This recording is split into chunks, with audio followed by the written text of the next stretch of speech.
जय जगन्नाथ सांग माने दुनिया रे अनेक भल भल खाद्य जिनिस रही किंतु एमिति गोटे जिनिस रही जहाँ को छाड़ी दुनिया आगू को जापर ना आउ सेटा हेउची दारू बा मद यार नाम जहाँ हेउना कहीं किंतु काम गोटे लोक मैंने न खाई रही पारे किंतु जो मैंने मद पिउछंती से माने बिना मदरे रही पारे नहीं से आमे चिंता कलु जे दुनियार सबुठारु लोकप्रिय मद रॉयल स्टाग मद किपर तैयारी हुए रॉयल स्टाग मद किपर तैयारी हुए यह आपण मैंने भी जानी रखु जानिबा पूर्व भिडियोटी गोटे लाइक करने सहित आम चैनल को सब्सक्राइब करनियंतु तेबे चलंतु आज भिडियो को स्टार्ट करबा।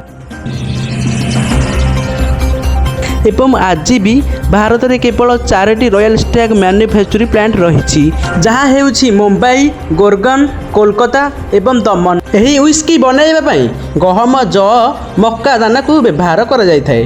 प्रथम यही दाना गुड़ी को खेतरू हार्वेस्ट करा जाय थाए, तापर से दाना गुड़ी को प्रोसेसिंग सेंटर को नेबा पई ट्रांसपोर्टिंग करा जाय आउ पर आरंभ हुए व्हिस्की तैयारी प्रथम स्टेप। प्रथम से दाना गुड़ी को 12 घंटा पर्यंत पानी रे भिजाई रखा जाय थाए आउ 12 घंटा पर से पानी को ड्रेन करा जाय थाए। तापर यही दाना गुड़ी को 14 घंटा पई भल पानी रे भिजा जाए आउ 14 घंटा पर या को पानी रू बाहर करा जाय थाए। तापर पालिया से या को सुखाइबार सेति पई गोटे रूम रो फ्लोर ऊपर या को छड़ा जाए एवं सेठी ताकू एक सप्ताह रखा जाय थाए आउ गोटे सप्ताह पर जेतेबेले दाना गुड़ी को सुखी जाए से गुड़ी को मिल्टिंग प्रक्रिया पई पठा जाए। यही प्रक्रिया रे काठ को निया जलाई सेथिरे धुआं तैयारी करा जाए जहा कि यही शस्य को सुसी नै स्मोकिंग फ्लेवर दै थाए आउ 2 दिन पर यही दाना गुड़ी को क्वालिटी टेस्ट करा जाए आउ से सैंपल टेस्ट होबा परे जदि यह फिट थाए तेबे यह को आग प्रोसेस को बढ़ा जाए। तापर समस्त दाना गुड़ी को कन्भर ब्लेड द्वारा ग्राइंडर को पठा जाए जोठारे कि यह को भल भाव में मिसा जाए।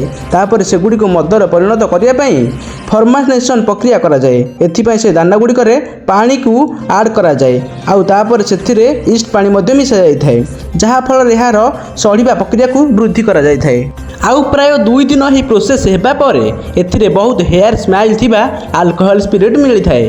तापर ही स्पिरिट को एक नली माध्यम रे बाहर करा जाय थाए।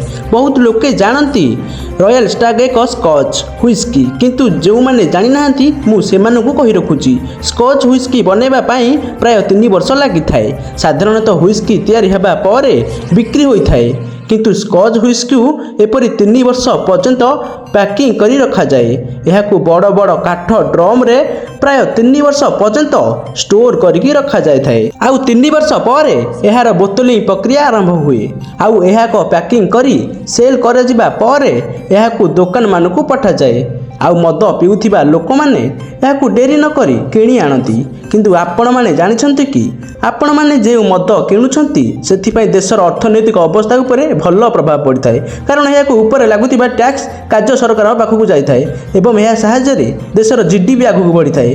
सांग माने यह हेउची रॉयल स्टाग रो मद मेकिंग प्रोसेस। सांग माने आपण जदि भिडियो रो किछि जानिबा को पाइले एवं किछि सिखिले ताहाले आम भिडियोटी गोटे लाइक करबा सहित चैनल को सब्सक्राइब करनियंतु।